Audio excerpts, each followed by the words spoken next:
안녕하세요. 저는 30대 후반 여자입니다.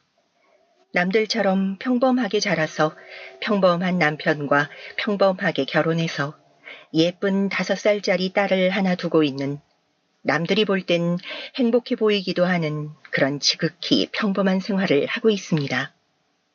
누군가는 평범이 최고의 행복이라고들 하듯 이 정도면 잘 살고 있는 거라고도 할 수 있겠네요. 하지만 저에게는 정말 한 가지 큰 고민거리가 하나 있습니다. 바로 손아래 동서인데요. 이 이야기를 들으시는 분들이 속이 많이 터지시겠지만 끝까지 들어주셨으면 좋겠습니다. 저도 시댁도 둘 다 딱히 크게 내세울 건 없지만 그래도 남들에게 뒤처지지 않았습니다. 그래서 연애도 결혼도 스무스했고요. 제가 결혼할 때 시댁의 가장 큰 고민거리가 방 안에서 하루 종일 뭔가를 하는 듯 나오지 않는 도련님 뿐이었으니까요. 근데 그 도련님이 이 집안의 분위기를 완전히 바꾸어 버렸습니다. 남들이 이야기하는 인생 한 방의 주인공이 되었거든요. 그 한 방은 바로 비트코인이었습니다. 건너 건너 들으신 적 있으신 분들도 혹은 주변 지인 중에 있는 사람일 수도 있습니다. 바로 비트코인으로 한순간에 일확천금을 손에 쥐게 된 사람들 말입니다. 그 중에 하나가 저희 도련님이었습니다. 우리 같은 평범한 사람들은 감히 생각할 수도 없는 큰 돈을 한순간에 쥐게 된 도련님 덕에 집안 분위기는 순식간에 바뀌었습니다. 시부모님이 평수가 큰 집으로 이사갔고 나름 탄탄한 중견기업에 취직해 시부모님의 자랑거리던 남편은 순식간에 뒷전이 되었죠. 한편으로 부럽기도 했지만 그래도 다행이라는 생각도 했었습니다. 남편과 저는 도련님이 저러다 제 밥벌이도 못하면 어떡하나 걱정을 했었으니까요. 근데 진짜 문제는 이제 시작이라는 것을 그때는 몰랐습니다. 결혼할 여자라고 데려온 사람은 외형부터 일반적이지 않았습니다. 물론 일반적이지 않다는 게 잘못된 건 아니었지만 시부모님이 될 어른들에게 처음 인사드리러 온 날 허리만 굽히면 속옷이 보일 것 같은 짧은 미니스커트와 고개를 조금만 숙여도 가슴골이 훤히 보이는 몸에 딱 붙는 원피스와 빨갛게 칠한 매니큐어, 무엇 하나 어르신들 마음에는 들지 않는 것들 투성이었으니까요. 동윤아, 꼭 저런 여자애랑 결혼을 해야겠니? 민지가 어디가 어때서? 나는 민지 아니면 안 된다니까? 애가 좋다는데 그냥 허락해 줍시다. 싹싹하긴 하더만 뭐. 그쵸? 애가 예쁘고 성격도 좋다니까요. 나는 저렇게 예쁜 애 중에 성격까지 저렇게 쿨한 애는 처음 봤다니까? 난 민지 아니면 결혼 안 해요. 다들 내심 마음에 들어 하지는 않았지만 도련님이 워낙 완강하게 나오기도 했고 또 성격이 나쁜 것 같지는 않아서 다들 그냥 넘어간 게 화근이었습니다. 그때로 다시 돌아갈 수만 있다면 시댁과 연을 끊는 일이 있더라도 그 결혼을 말렸을 텐데요. 참 후회가 됩니다. 그네 네가 잘 가르쳐봐. 가르쳐서 될 문제가 아니라는 걸 그때 알았으면 좋았을 텐데. 동서가 심상치 않은 인물이라는 것을 처음 느낀 건 다름 아닌 결혼식이었습니다. 저희 집에 인사차 한 번 왔을 때 집안을 관찰하듯 여기저기를 보길래 그냥 인테리어나 가구에 관심이 많은가 보다 했었는데 그게 아니었던 겁니다. 형님, 그런 좁은 집에 어떻게 살아요? 이사 가자고 졸라봐요. 어? 기분은 나빴지만 아직 어린 동서가 철이 없다 생각하고 넘겼습니다. 사실 저도 속으로는 24평인 저희 집 아파트에 비해 80평 새 아파트를 구해 신혼집을 차린다는 도련님네가 부럽기도 했었으니까요. 집 크기가 뭐가 중요한가? 그 안에서 내가 행복한 게 중요한 거지. 집이 크면 더 행복하잖아요. 나는 그런 물질적인 거에서 행복을 찾는 타입은 아니라서 지금도 충분히 행복해. 저의 그 말에 입을 삐죽이던 동서의 얼굴을 보며 부러워하지 않기로 다짐했었습니다. 비교하지 않고 우리는 우리대로 행복하자고. 실제로 그래 왔었으니까요. 예상대로 동서와 저는 맞지 않았지만 맞추려고 노력할 의지도 있었고 그럴 자신도 있었습니다. 하지만 그런 제 생각이 오산이었다는 것을 깨닫게 된 일은 생각보다 빨리 찾아왔습니다. 아이고, 뭘 이런 걸 다 사왔어. 빈손으로 와도 괜찮다니까. 엄마, 그 귀에 걸린 잎부터 내리고 말해. 니네 엄마 다 늙어서 호강하네, 호강해. 원래 이런 비싼 가방은 어머님같이 나이 든 분들이 들어야 더 태가 나는 거예요.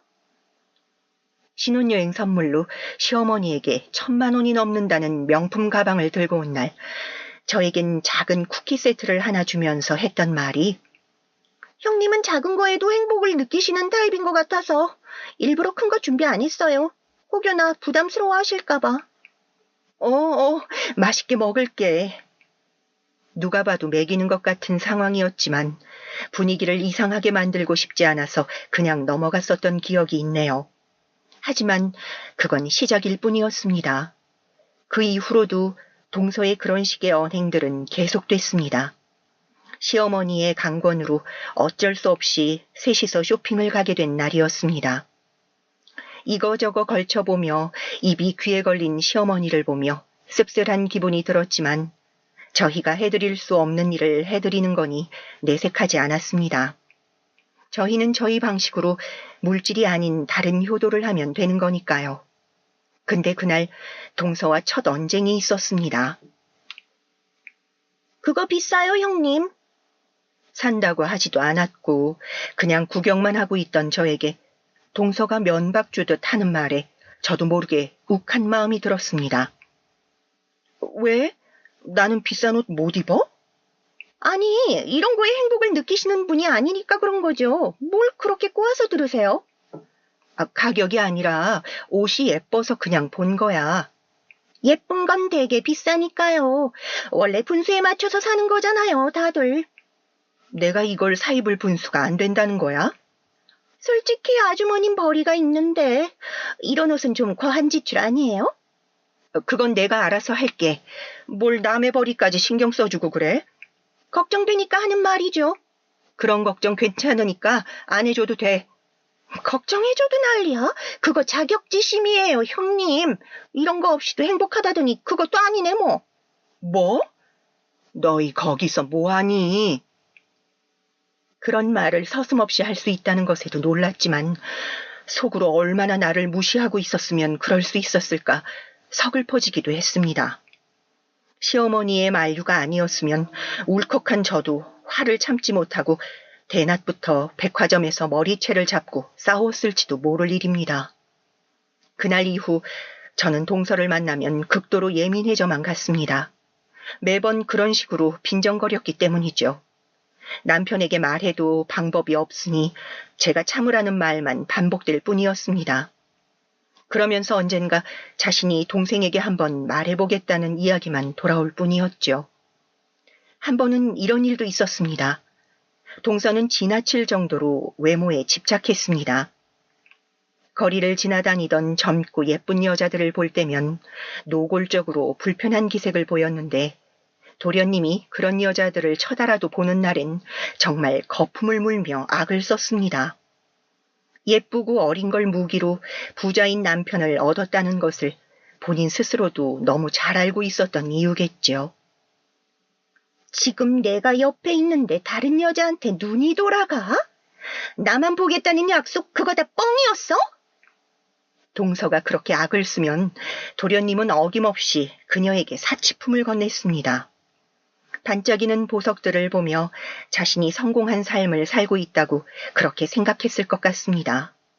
실제로도 모두가 자신을 부러워할 거라는 둥, 그때 자신들을 무시하던 년들에게 다 보여줘야 한다는 둥 하는 말들을 자주 하곤 했었으니까요. 그렇게 무시당해놓고 왜 이젠 또 저를 무시하는지 매번 묻고 싶었습니다.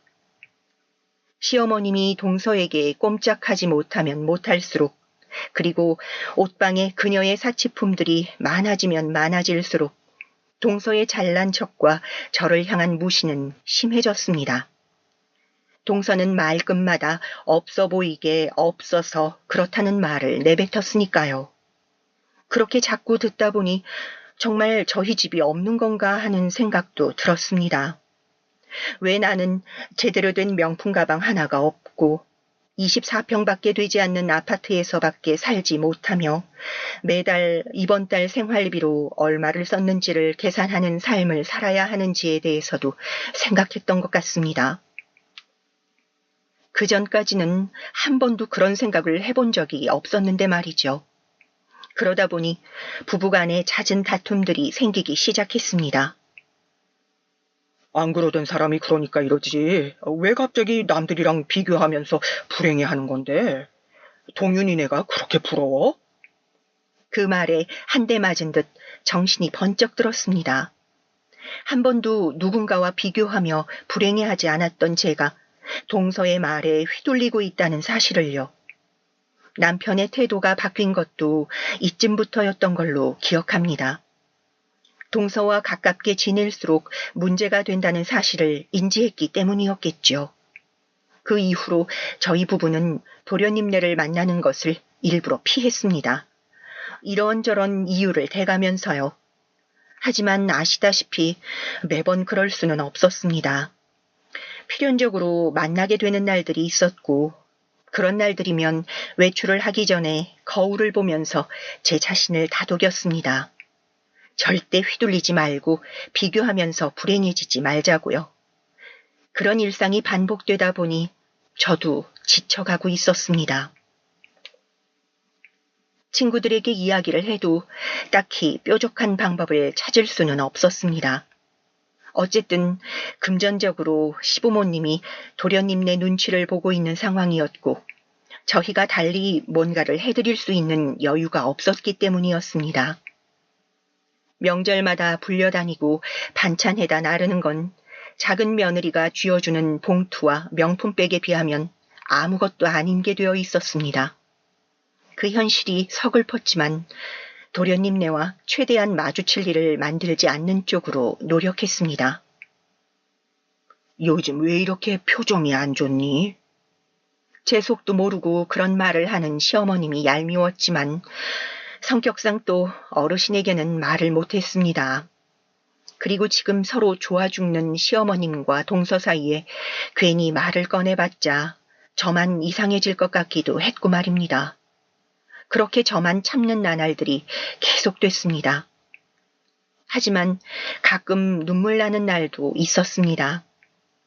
시어머님의 생신에 시켜드리거나 식당을 가는 것보다 제가 해드리는 게 더 의미 있다 생각했었고 새벽부터 장을 보고 하루 종일 부엌에서 허리 펴는 일 없이 음식을 했지만 돌아오는 건 누가 요즘 이런 걸 먹냐며 면박 주는 동서와 인류 레스토랑을 예약해뒀다는 말에 눈을 반짝이시던 시어머니의 모습을 보고는 화장실에 몰래 들어가 눈물을 훔쳤었습니다. 큰애기가 애써 준비한 음식인데 레스토랑은 다음에 가도 되지 않냐는 시어머님의 말에 동서는 그 레스토랑도 몇 개월 전부터 잡은 예약이라 취소할 수 없다고 했고 시어머니는 거기에 한술 더 떠 해놓은 음식은 다음날 먹어도 되지 않냐는 말을 하셨습니다. 서러운 마음에 말 한마디 제대로 하지 못하고 서 있던 저에게 동서가 비웃듯 웃으며 말했습니다. 그 레스토랑이 4인 예약밖에 안 돼서요. 형님은 집에서 해놓으신 음식 드시면 되겠네요. 그렇게 힘들게 한 음식인데.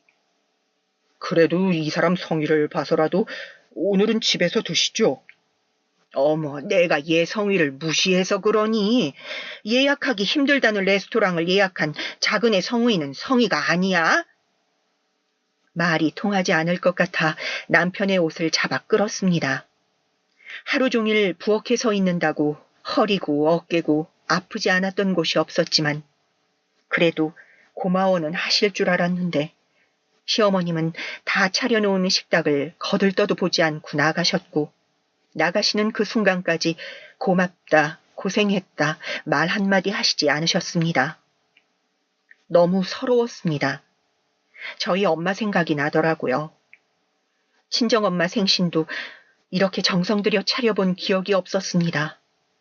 내가 무슨 부귀영화를 누리겠다고 이렇게 무시를 당해가며 우리 엄마에게도 하지 못했던 일을 이 고생하며 하고 있는지 갑자기 엄마가 생각나면서 서럽고 미안해 눈물이 났습니다.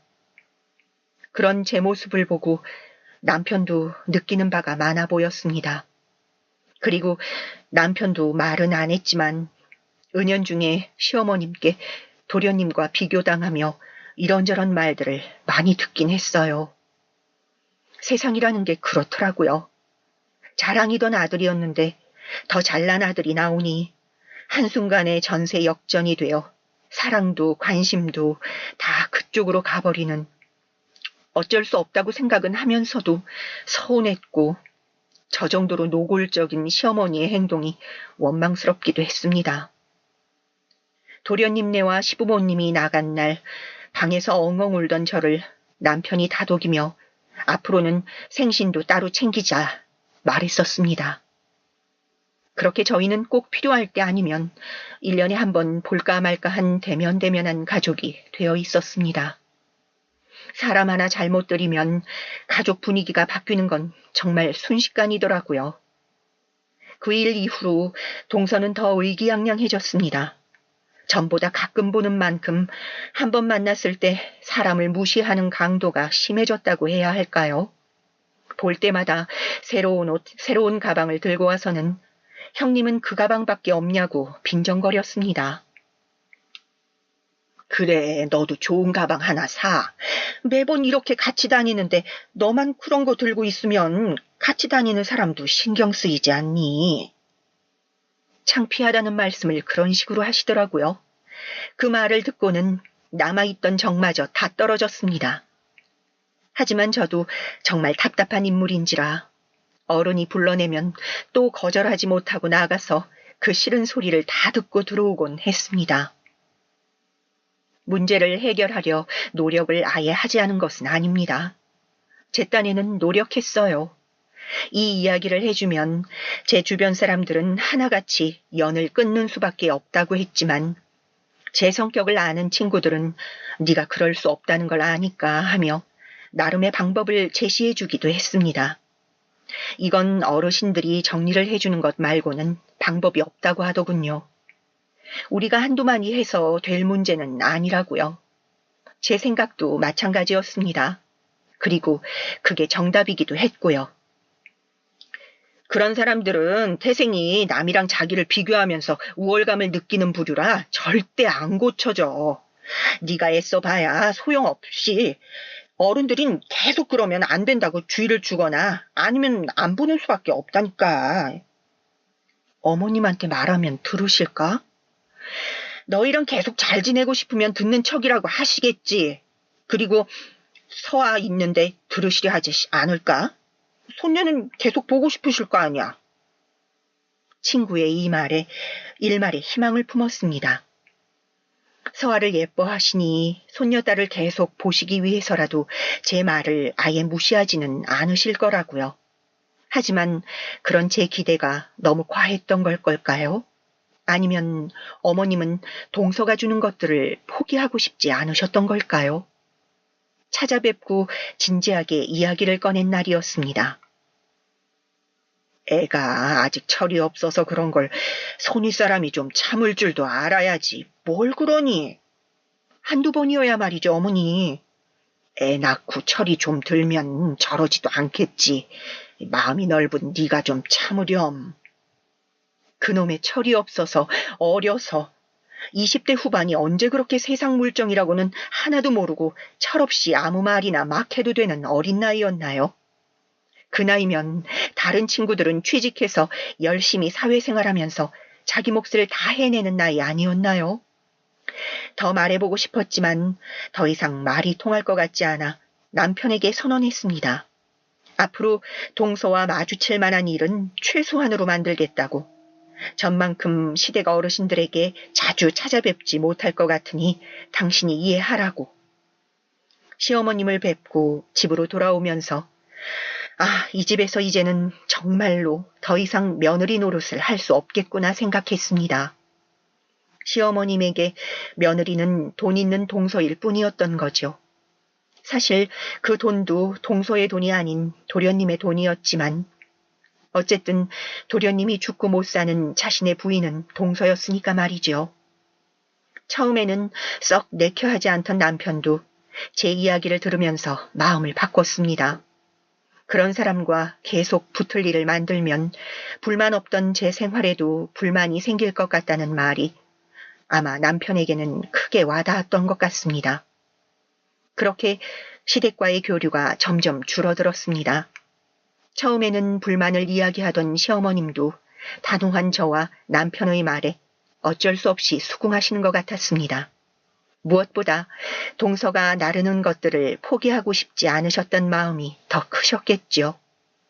반찬을 해다 나르지 않아도 동서가 사다 주고 생일상을 차리지 않아도 1인당 수십만 원이 넘는 레스토랑을 가고 시어머님이 말씀하셨던 그 철없는 행동을 조금만 참아주면 수백 수천만 원의 명품 가방이 손에 쥐어지니 말입니다. 물론 도련님 내에 쉽게 말을 꺼낼 수 없었던 시부모님의 입장도 이해가 가지 않는 건 아니었습니다. 당장 그분들이 사시는 집부터 도련님의 통장에서 나온 돈으로 산 집이니까요.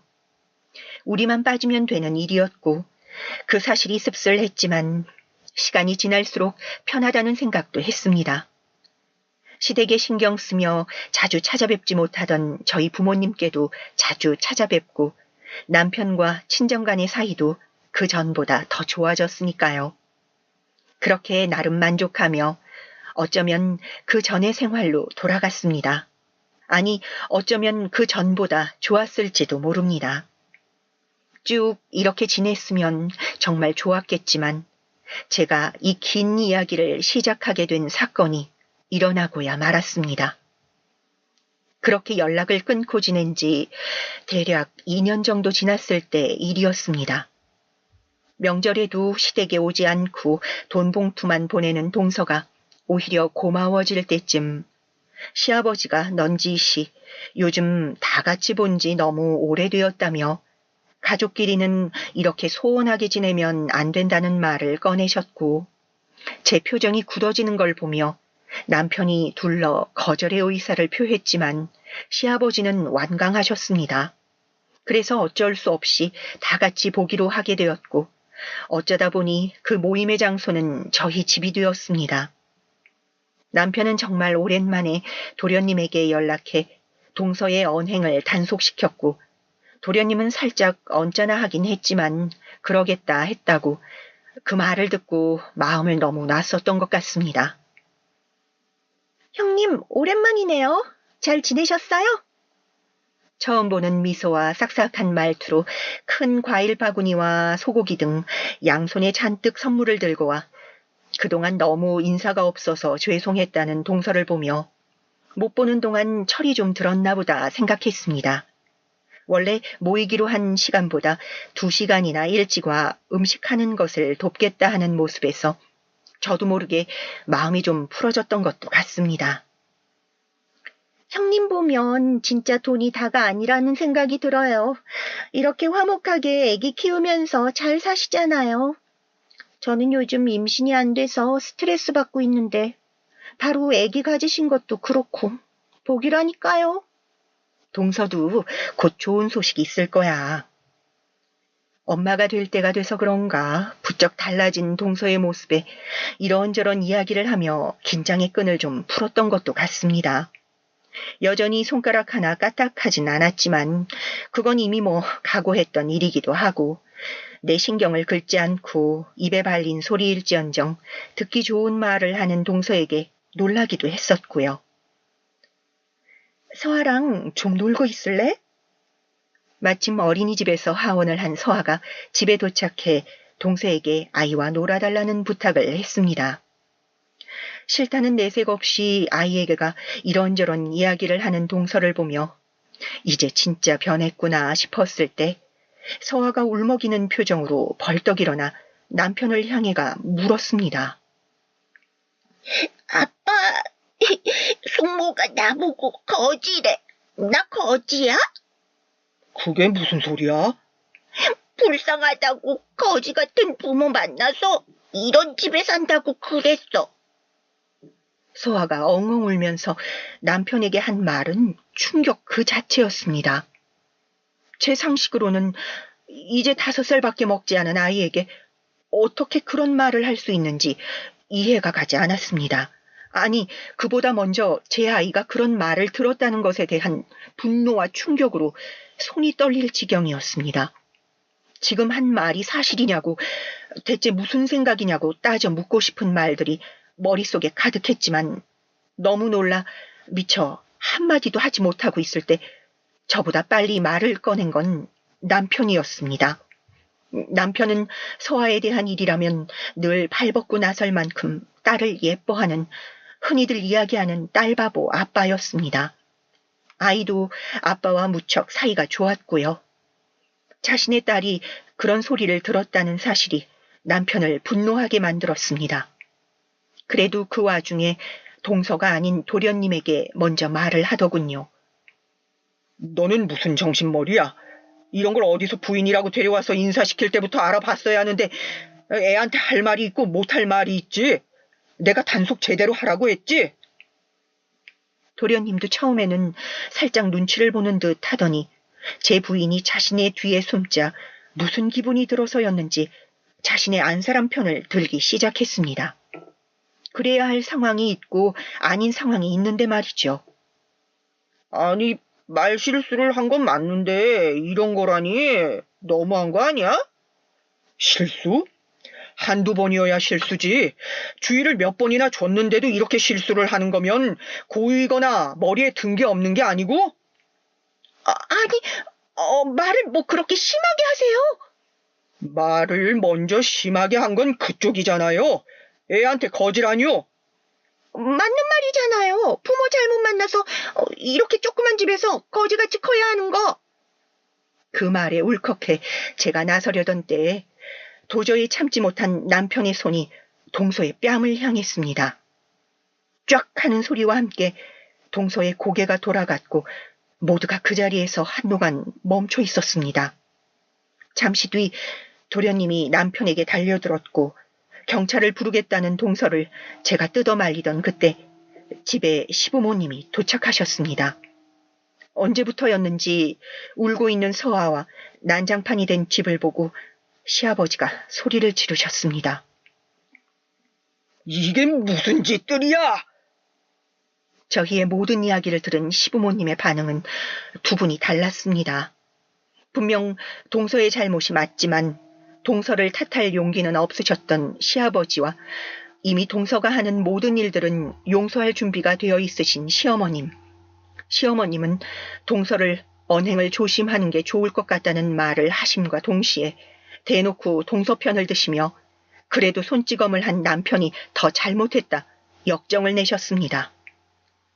아무리 그래도 그렇지 사람을 때리면 안 되는 거 아니겠니? 네가 윗사람이니까 사과하고 좋게 넘어가자. 그동안 윗사람이니까 참은 거예요. 은근 저희 집 무시하던 말 하던 게 한두 번도 아니고 우리가 2년 동안 얼굴 안 보려고 한 게 다 그 이유 때문인 거 정말 모르셔서 하는 말씀이세요? 제가 언제 무시를 했다고 그러세요? 그거 자격지심이라니까요. 동서는 조용히 못해? 제가 왜요? 그게 무시가 아니면 뭐야? 사사건건 얼마 벌지도 못하면서 뭐 이런 좁은 집에 사람이 어떻게 사냐는 말을 달고 사는 게?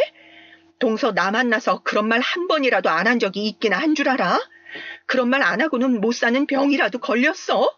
동서 친구 없지? 그렇게 만나는 사람들마다 돈으로 무시하는데 주변에 사람이 남아있기나 해?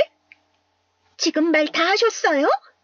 겨우 5살짜리 서아는 더 한 말도 들었는데 내가 이런 말도 못할 건 또 뭐야? 그리고 그 돈이 동서 돈이야? 자기는 더 없는 집에서 커놓고 왜 자기 돈인 것처럼 굴어? 돈 많은 도련님한테 시집 온 거 말고는 자기 건 하나도 없으면서. 너는 말을 또 그렇게 하니? 어른들 있는 앞에서 버릇없이. 왜 이 사람을 혼내세요? 그럼 재수 씨는 버릇이 있어서 손윗사람인 이 사람한테 이러는 거요? 그건 애가 어려서. 이제 30인데 어리긴 뭐가 어려요? 이 사람은 30에 시집와서 집안 어른들에게 깍듯하게 하면서 제 할 도리 다 했어요. 밖에 나가서 한번 물어보세요. 30이 철없이 날뛰어도 되는 나이인지 아닌지. 사실 그랬습니다. 동서는 가난한 집에서 힘들게 컸다고, 그러니 잘 좀 부탁한다고 도련님이 그전에도 몇 번이나 말씀하셨었거든요. 없다가 하루아침에 많아진 사람이라 그런지 더 앞뒤 분간을 하지 않고 날뛰는 게 너무 보였습니다. 그게 절 더 화나게 했을지도 모릅니다. 시끄럽다. 그만들 하거라. 시아버지의 그 말에 모두가 입을 다물고 씩씩거리기를 수분. 이야기를 나누면 나눌수록 감정의 골을 깊어져만 갈 것임을 저도 남편도 직감했습니다. 그리고 내 가정을 지키기 위해서는 이들과 앞으로 마주쳐서는 안 된다는 사실도요. 그만들 가보세요. 더 이상 얼굴 보고 싶지 않으니까. 얘가 엄마한테 못하는 말이 없어. 가시라니까요. 남편의 반응에 시어머니는 놀라신 것 같았지만 집을 떠나시는 그 순간까지 작은 며느리를 감쌌습니다. 많이 놀랐을 텐데 집에서 푹 쉬라는 말을 하시는 걸 보고 정말 소름이 돋을 지경이었어요. 시아버지는 내심 저희한테 미안해하시는 것 같았지만 말을 꺼내시진 않으시더라고요. 그걸로 의사표현을 하신 거라 생각합니다. 미안해하시는 마음이야 어찌됐든 아무것도 바꾸려 하지 않으셨으니까요. 그날 이후로 저희 집에서 시댁 이야기는 금기어가 되었습니다. 이대로 평생을 얼굴을 안 보며 살게 될지도 모른다고 생각했고 실제로 그게 나을 것 같았습니다. 그렇게 또 세월이 지났습니다. 저희는 그 뒤로 서아가 초등학교에 들어갈 때까지 시댁 식구들과는 연락하지 않고 지냈습니다. 평온한 일상이었습니다. 누군가와 비교당하지도 스스로 하지도 않으면서 다시 평범히 행복이었던 시절로 돌아가 아이와 함께 주말 외식 한 번에 웃으며 지내던 나날들이 반복되고 또 거기서 행복을 찾는 날들이요. 그러던 어느 날 아버님께 전화가 왔습니다. 서아가 보고 싶으시다고 말이죠. 손녀딸이 보고 싶다는 시아버지까지 거절할 수는 없었습니다. 그래서 시어머님 몰래 밖에서 서아와 함께 밥을 먹던 날이었습니다. 안색이 그 전보다 안 좋아지신 시아버님이 자신의 처지를 저에게 털어놓기 시작하셨습니다. 동서와도 안 본 지 1년이 넘었다 하시더군요. 용돈 같은 것도 통장으로 바로 보내기만 하고 전화 한 통도 없다고. 지난 어머님의 생일에도 통장으로 돈만 보낸 게 다라고 하시며 아들들을 보지 못해 외롭다 하셨습니다. 이제라도 잘 지내보면 안 되겠냐 넌지시 묻는 아버님에게 고개를 저으며 말했습니다. 다시 반복될 뿐이라고요. 동서는 아마 이제 비교하며 우월감을 느낄 대상이 없어서 자주 찾아뵙지 않는 거라고요. 제가 다시 잘 지내면 나타나서 저희를 무시할 게 뻔하고 저는 더 이상 그런 일을 겪고 싶지 않다고 말이죠. 그러면 이렇게 가끔 서아는 보여줄 수 있겠니? 그렇게 말하는 시아버님이 그날따라 더 늙어 보이셔서 고개를 끄덕이고 나왔습니다. 남편에게 이야기하니 잘했다고 등을 쓰다듬어 주더라고요. 고마워. 그리고 미안해. 앞으로 내가 더 잘할게. 이 정도의 교류만 있으면 될 거라고 생각했습니다. 그래도 피로 이어진 사이에 손녀까지 안 보여드릴 수는 없으니까요. 동시에 시어머님은 자신의 손녀가 보고 싶지도 않으신가 하는 생각에 울컥하기도 했지만 이내 그런 생각은 접었습니다. 생각할수록 저만 분하고 그럼 저만 손해잖아요. 그렇게 아버님이 다녀가신 지 며칠이 지났을까요? 장을 보고 집에 돌아오는 길에 휴대폰을 확인하고 저도 모르게 그 자리에서 우뚝 멈춰섰습니다. 동서에게 부재중 전화가 들어와 있었기 때문이었습니다. 너무 오랜만에 보는 그 동서라는 수식어에 어떻게 해야 할지 몰라 고민하고 있을 때 다시 한번 동서에게서 전화가 걸려왔습니다. 그리고 받자마자 인사도 없이 대뜸 화부터 내는 동서의 목소리에 다시 한번 변한 게 하나도 없다 생각했습니다. 그리고 괜히 받았다는 후회도 함께 말이죠. 어쩌겠어요. 후회해봐야 이미 늦은 걸. 뒤에서 아버님한테 무슨 수를 쓰시고 계신가 본데 애 앞세워서 그러시는 거 너무 치사한 거 아니에요? 다짜고짜 전화해서 그게 무슨 소리야? 나는 그냥 아버님이 서아 보고 싶다길래 만나서 밥 한 끼 한 것뿐인데 그리고 내가 아버님한테 무슨 수를 써서 뭐해? 혹시 콩고물이라도 떨어질까 그러시는 거 누가 모르는 줄 알아요? 왜요? 돈은 행복을 주지 않는다는 그 생각도 이제 바뀌셨나 봐요? 모두가 다 동서 같은 줄 알아? 손녀딸이 보고 싶다는 할아버지 부탁을 어떻게 거절해? 이봐, 자기 지금 자식 있다고 유세 떠는 거잖아. 도저히 말이 통하지 않았습니다. 이 정도로 논리와 상식이 통하지 않는 벽 같은 사람을 대하는 건 처음이라 사실 어떻게 대응해야 할지도 모르겠더라고요. 노력해도 아이를 갖지 못한다는 사실 정도는 알고 있었습니다. 거기서 온 자격지심인지 뭔지 동서는 아이에 유독 민감해했습니다. 제가 아이를 앞세워 시부모님의 환심을 사고 있다고. 사실 그 환심을 사서 제가 얻게 되는 게 뭔지는 모르겠지만 동서는 제 자격지심 때문에 더 이성을 잃은 것 같이 느껴졌어요. 얼핏 시험관 시술을 듣는다고도 이야기 들었던 기억이 났습니다. 도련님이 주는 부가 동서에겐 행복임과 동시에 불행이기도 했던 것 같습니다. 이제나 저제나 도련님이 떠나면 어쩌나 전전긍긍하는 모습이 저에게도 느껴질 때가 많았으니까요. 그래서였는지 결혼을 한 첫 해부터 아이를 가지려 노력했지만 왜인지 모를 이유로 아이가 오랜 시간 생기지 않았고 그래서 난임 치료를 받으러 다녔습니다. 그 전부터 아이 이야기에 민감하게 반응하긴 했었는데 못 본 사이에 더 히스테릭해져 있었습니다. 자신이 아이를 갖지 못하는 걸로 이렇게 복수를 하는 거냐며 길길이 날뛰는 걸 들으며 그냥 끊을까 고민하다 한마디를 해줬습니다. 나는 동서처럼 누군가 나를 비교하면서 우월감을 느끼거나 불행해하지 않아.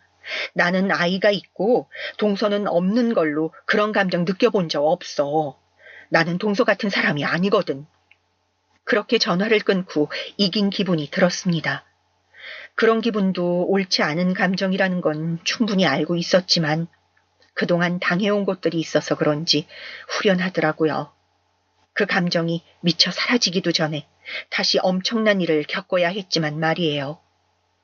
그 뒤로 온 동서의 전화를 다 거절하고 있던 어느 날이었습니다. 집으로 찾아온 동서가 저희 집에서 행패 아닌 행패를 부리기 시작했습니다. 머리부터 발끝까지 번쩍이는 화려한 명품들로 감싸고 온 그녀가 처음 한 말은 아니나 다를까 저희 집에 대한 무시였습니다. 아직도 이렇게 구질구질한 집에 사시는 거예요? 나는 그렇게 생각해요. 없는 사람들은 아이도 낳아서는 안 된다고. 제대로 책임이나 질 수 있겠어요? 해달라는 거 다 해주고 살 수 없는데 아이를 낳긴 왜 낳아? 그거야말로 무책임한 거지. 또 폭언을 쏟아붓기 시작한 그녀에게 저도 반격을 했습니다. 애를 돈으로만 키우나 제대로 된 어른 밑에서 자라는 게 더 중요한 거지. 그걸 알아서 하늘도 동서한테 애를 안 주나 봐. 그런 엄마는 엄마 노릇을 제대로 할 수 없으니까 자격이 없다는 걸 아시고. 말 다 했어요? 아침 대바람부터 남의 집에 찾아와서 폭언을 먼저 퍼부은 사람이 누구였더라? 이 정도면 예의 차린 거니까 경찰이 신고하기 전에 돌아가. 아, 그리고 그렇게 머리부터 발끝까지 번쩍이는 거 입고 다니는 게 오히려 품이 없어 보이는 거 알지? 누가 봐도 졸부 같아. 형님, 그거 열등감이에요. 나는 그런 적도 없는데 애 있다고 유세 떤다는 둥 이러고 쪼르르 달려와서 거품 무는 동서가 느끼는 게 열등감이겠지. 자신이 아니라 내가 열등감을 느끼는 거라고 뒤에서 고래고래 소리를 지르는 동서를 두고 돌아서서 문을 닫으며 다시 한번 생각했었습니다. 이 인연을 진작 끊어서 너무 다행이라고 말이죠. 그러고도 한동안 가지 않고 집 앞에서 소리를 질러대길래 경찰을 불렀습니다. 그제서야 얌전히 돌아가더군요. 물론 어머님에게 일렀는지 바로 전화가 오긴 했지만 말이에요. 너는 그런 일로 애를 경찰에 신고를 하고 그러니? 집에 가지도 않고 동네 시끄럽게 몇십 분을 소리를 질러대는데 그럼 어떡해요? 동네 창피하게 저런 사람이 며느리인 거 소문나면 어머님은 괜찮으시겠어요? 아니 그래도 그렇지 어머님도 그러시는 거 아니에요. 저희 사이가 이만큼 안 좋아진 건 어머님이랑 아버님이 제대로 된 어른 노릇을 안 하셨기 때문이에요. 대놓고 차비라고 면박 주는데 어느 자식이 안 서운하겠어요? 지금도 보세요. 그렇게 연락 한 번을 얻고 서아 어떻게 크는지 궁금해하지도 않으시더니 작은 며느리 그런 일 좀 당했다고 바로 저한테 연락하셔서 싫은 소리 하시는 거 이미 얼굴 안 보고 산 지 오래고 저는 가족이라는 생각도 안 하고 살아요. 그러니까 정말 불가피한 일 아니면 더 이상 이런 일로 연락하지 마세요. 제 말을 들은 시어머님은 어른에게 이러는 거 아니라며 역정을 내긴 하셨지만 단호한 제 태도에 더 이상 화를 내지 않고 전화를 끊으셨습니다. 보나마나 그 사랑에 맞지 않는 작은 며느리 불러다가 제 욕을 실컷 하셨겠죠. 얼굴 보고 살 사이도 아닌데 저도 더 이상 참을 것도 없었고 말입니다. 잘했어. 제가 끄떡도 하지 않으니까 남편에게 전화를 하신 모양이더라고요. 남편에게 네가 사과하라 하셨다는데 남편도 이런 일로 연락하지 말라고 하고 끊었다고 정말 징글징글했습니다. 그러고 며칠 뒤에 미안하다고 시아버님에게 전화가 왔었습니다. 내가 말실수로 서아 만났다는 이야기를 해버려서 너한테 면목이 없구나. 일부러 그러신 것도 아닌데요. 너무 마음 쓰지 마세요. 그렇게 말했지만 시아버님은 면목이 없으신지 한동안 연락을 하지 않으셨습니다. 인생사 세옹지마라는 이야기를 이럴 때 쓰는 걸까요? 그 일이 있고 얼마 가지 않아 정말 뜻밖의 소식을 들었습니다. 고민스런 얼굴로 퇴근한 남편이 밥도 제대로 먹지 않고 한숨을 푹푹 쉬길래 무슨 일이냐 물어봤는데 도련님에게서 연락이 왔다고 하더라고요. 저는 그때처럼 또 몰상식한 언행들을 한 건 아닌가 했지만 연락의 내용은 뜻밖이었습니다. 도련님이 돈을 빌려달라 한 것이었습니다. 뭐? 돈? 그 자식 비트코인으로 다 날렸나 봐. 어느 날과 같이 회사에서 일을 하고 있는데 도련님에게 전화가 왔더랍니다. 바쁜 와중이기도 하고 얼마 전 그 일 때문에 전화했나 싶어서 받지 않았는데 자꾸 전화가 오길래 받았더니 대뜸 돈을 빌려달라고 하더랍니다. 내가 돈이 어딨다고 돈을 빌려달래? 형 집 한 5억 정도 하지 않아? 그거 담보로 대출 받으면 이 자식이 미쳤나? 그거 내 전 재산이야. 사건의 내용은 이랬습니다. 도련님은 한 방 크게 번 뒤로도 거기에 만족하지 않고 계속 위험성 높은 종목으로만 비트코인을 하고 있었던 것이었습니다. 그리고 이런 이야기의 끝이 늘 그렇듯 벌었던 금액을 모조리 잃은 것도 모자라 살고 있던 자신의 집과 부모님의 집까지 담보로 다 대출을 냈던 것입니다. 그러면서 아직 부인과 시댁 어르신들은 모른다고. 나한테 돈 빌려서 네 빚 갚게? 당연히 빚을 갚기 위해 자신에게 돈을 빌리려던 거라는 남편의 추측과는 달리 도련님은 아직 정신을 차리지 못한 상태였습니다. 아니 형, 내가 이번에 진짜 좋은 정보를 들었는데 이거 5억으로 50억 아니 100억 만들 수 있어. 그러면 형한테 반 아니 60% 줄게. 형도 일확천금 한번 만져봐야지. 언제까지 직장생활하면서 그런 푼돈 받아 생활할 거야. 이 자식이 아직 정신을 못 차리고 형, 한 번만 제발 부탁해. 이렇게 울면서 전화가 왔더라고 말이죠. 남편이 안 그럴 거라는 건 알지만 혹여나 싶은 마음에 덜컥 큰 소리가 나갔습니다. 설마 그 말에 돈을 빌려줄 건 아니지? 그러다 우리 집도 망해.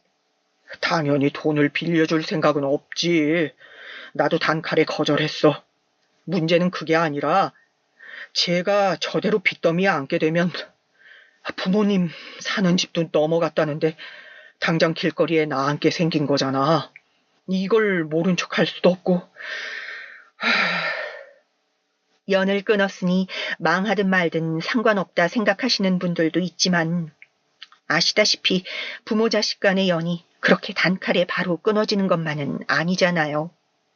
저희가 시댁과 연을 그렇게 끊은 듯 지낼 수 있었던 것도 사실 그 배경엔 도련님의 재력이 있으니 어느 정도 안심하고 그런 것도 있었을 거고요. 그런데 또 나이든 노인들이 길거리에 나 앉을 걸 생각하면 남편의 입장에선 아들 된 도리로 걱정이 될 수밖에 없었습니다. 사실 그 걱정은 저도 되긴 했으니까요. 그래도 일단 먼저 말 꺼내기 전까진 모른 척하고 있어. 저희 부부는 일단은 모른 척하고 있기로 했습니다. 얼마 안 가 다시 한번 도련님에게 전화가 왔습니다. 이번에는 저에게로 말이죠. 내용은 남편을 설득해서 돈을 좀 빌려달라는 것이었습니다. 그런 도련님에게 말했습니다. 빌려주겠다고 해도 따라다니면서 말릴 판인데 설득을 하라니요. 저는 그런 도박에 인생을 걸 수는 없다고요. 도련님이 이대로 망할 수 없다며 통곡을 했지만 안 되는 건 안 되는 거였습니다. 그리고 곧 도련님의 그 소식은 시댁과 동서에게도 들린 모양이었습니다. 며칠 뒤에 집 앞에 시어머님과 동서가 와 있더라고요. 그들의 표정을 보고 직감적으로 알 수 있었습니다. 저에게 아쉬운 소리를 하러 왔다는 것임을요. 그들은 제가 생각하는 것보다 훨씬 더 뻔뻔했습니다. 아니, 여태 누리던 것들이 물거품처럼 사라졌다는 것을 믿을 수 없고 또 마지막 희망이라도 붙들고 싶었던 것이었을까요? 너네 집 담보로 대출을 내서 딱 5억만 빌려주면 된대. 그러면 동윤이가 다 해결할 수 있다고 했어. 얼마나 좋니? 이 기회에 너희들도 부자가 될 수 있는 건데. 네, 그동안은 저희가 너무 죄송했어요. 형님, 제발 좀 부탁드릴게요. 아주버님 좀 설득해 주세요. 동서는 그동안의 모습과는 달리 완전 납작 엎드려 저희에게 부탁을 해왔습니다. 본인이 그동안 누리던 것들을 잃게 될까봐 어지간히도 불안한 듯 손톱을 자꾸 물어뜯더군요. 물론 동서가 망하길 바란 건 아니었지만 그런 모습을 보니 조금 통쾌한 마음이 들기도 했습니다. 하지만 해줄 수 없는 일이었습니다. 시어머님은 연세가 있으셔서 그런지 비트코인이 뭔지도 모르시는 눈치였습니다. 그냥 일반적인 투자라고 생각하시는 것 같았습니다. 아니면 그렇게 믿고 싶으셨던 거겠죠. 어머님, 그거 도박이나 다름없는 거예요. 그런 도박에 저희 전 재산을 어떻게 걸어요? 도련님이 전엔 운 좋게 도박에서 돈을 딴 거지만 이번에도 딴다는 보장이 없는데 그 도박판에 뭘 믿고 저희가 그 큰 돈을 덜컥 빌려주나요? 저희는 서아도 키워야 하고 그런 위험한 일에 뛰어들 수 없어요. 아니, 5억이 그렇게 큰 돈도 아닌데. 제가 빌려줄 수 없다는 말을 하자 욱했던 동서가 화를 내려다 이내 자신의 처지를 깨닫고 말끝을 흐렸습니다. 지금 그 5억도 없어서 빌리러 온 사람들이 자신들인데 말이죠. 지금 그 5억이 없어서 빌리러 온 사람이 그게 큰 돈이 아니라네. 그럼 다른 곳 가서 빌려봐. 돈 가지고 그렇게 잘난 척하던 우리한테 와서 왜 이래? 그 말에 동서는 자신의 성격을 누르지 못하고 다시 날뛰기 시작했습니다. 이제 와서 이런 식으로 복수를 하는 거냐고 말이죠. 사실 복수를 한 게 아니라 정상적인 대응을 한 건데요. 막말로 그 돈까지 없어서 저희도 길거리에 나앉게 생기면 어머님은 어떻게 하실 거냐고 하는 말에 어머님은 어느 정도 현실을 받아들이신 것 같았습니다. 하지만 동서는 도저히 포기가 되지 않는 모양이었습니다. 그도 그럴 것이 설사 이혼을 하게 되더라도 이제 더 이상 어리지도 않고 내세울 학벌이나 집안이 하나도 없는 자신이 이혼녀라는 타이틀까지 달고 제대로 된 집에 시집을 갈 수는 없는 현실은 또 잘 아는 것 같았습니다. 날뛰는 동서를 어머님이 데리고 간 날 저녁 남편과 그 일에 대해 이야기를 나누며 생각했습니다. 사람은 지나치게 욕심내서는 안 되고 한번 누렸던 것들을 포기하고 그 전으로 돌아간다는 것이 사람을 얼마나 미치게 만드는 것인지를요. 지금 가진 것에 만족하고 하루하루를 열심히 사는 것만큼 행복한 것도 없다는 것을 말입니다. 사실 이 이야기는 여기서 끝입니다. 하지만 그 뒷이야기를 궁금해하실 분들이 많으실 것 같아서 그 뒤에 어떻게 됐는지를 살짝 덧붙여 보겠습니다. 시어르신들은 원래 살던 집을 빼고 시아버님이 좀 모아두신 돈으로 작은 전셋집을 얻었습니다. 물론 그 전집의 반의 반도 안 되는 작은 집이지만 그마저도 다행한 일이었죠. 도련님도 그 전에 살던 집을 빼서 시댁으로 들어갔습니다. 방이 2개밖에 없는 작은 집에 쪽방에 들어갈 수 없다고 울며 악을 쓰던 동서는 자신이 갈 곳이 없다는 걸 깨닫고는 그 집으로 다시 들어갔습니다. 알고 보니 동서의 집안이 생각보다 더 가난한 편이더라고요. 하루 종일 방 안에서 휴대폰만 하며 과거를 추억하고 술을 마시는 동서를 시어머님이 볼 때마다 치를 떠신다 들었습니다. 도련님은 여전히 정신을 차리지 못하고 비트코인에 손을 대다 쫓아낸다는 시아버님의 말에 작은 회사에 취직해 월 200만 원 정도 되는 월급을 받으며 생활하고 있습니다. 사실 처음부터 그랬으면 이미 과장은 달았을 나이인데 뒤늦게 신입사원을 하는 것이 적성에는 맞지 않는 모양이었지만 어쩔 수 없는 일이죠. 아버님은 아파트 경비원을 하며 생활비를 벌고 계십니다. 저희 집에서 용돈을 다시 드리기는 하지만 면목이 없으시다며 다시 일을 시작하셨습니다. 시어머님은 여전히 제가 가끔 해다 드리는 반찬 같은 것들을 미안한 기색 없이 받으시지만 나이 드신 어르신에게 이렇다 저렇다 말하기도 그래서 그냥 참고 있습니다. 가끔 과거에 누렸던 것들을 그리워하듯 TV 속에 나오는 화려한 명품들을 바라보시곤 합니다. 다 팔아버리고 이제는 아무것도 남지 않았거든요. 반찬을 가끔 해다 드리긴 하지만 저는 아주 기본적으로 해야 할 도리만 하고 삽니다. 이전처럼 시댁 어르신의 생일상을 차리느라 하루 종일 부엌에 있지도 않고 명절에 시댁에 가 있느라 친정에는 얼굴도 비추지 못하는 인생을 살지 않아요. 사실 그렇게 해도 다 부질없더라고요. 제 마음을 어른들이 알아줄 거라는 건 다 욕심이었던 것 같다는 교훈을 얻었습니다. 하나 더 덧붙이자면 최근에 도련님이 동서에게 이혼을 하자고 한 모양이더라고요.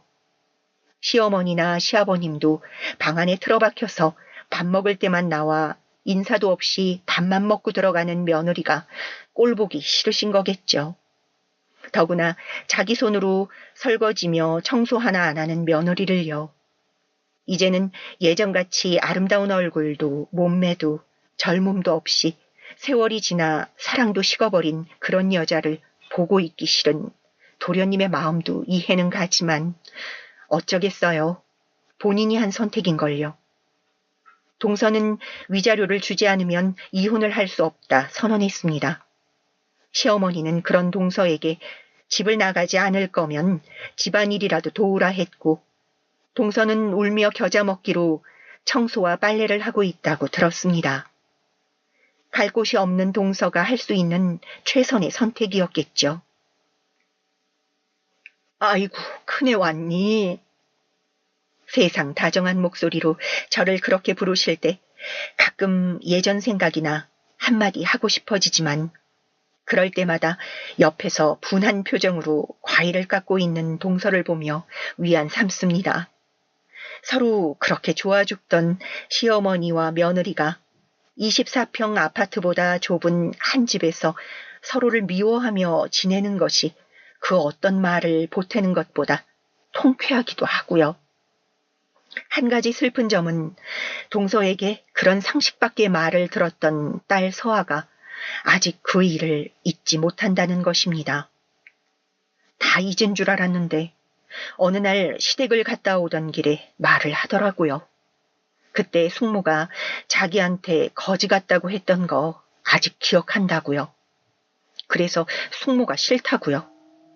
그래도 자신의 부모라고 풀어지려던 남편이 서아의 그 한마디에 다시 마음을 다잡더라고요. 어릴 때 들은 충격적인 말은 평생을 가나 봅니다. 우리 아이에게 그런 몹쓸 기억을 남겨줬다는 것 하나만으로도 평생 용서할 수 없을 것 같지만 과거의 업을 어느 정도는 돌려받은 것 같은 현재를 보면서 남들은 그러지 못해도 나만은 착하게 살자 다짐한답니다. 길다면 길고 짧다면 짧은 제 이야기를 들어주셔서 감사합니다. 이렇게 털어놓고 나니 또 그 지난한 세월 저걸 다 어떻게 겪었나 싶긴 하네요. 들어주신 분들도 누군가에게 상처 줄 말은 되도록 하지 않고 지내시는 게 어떨까 해요. 동서를 보니 준 만큼 되돌아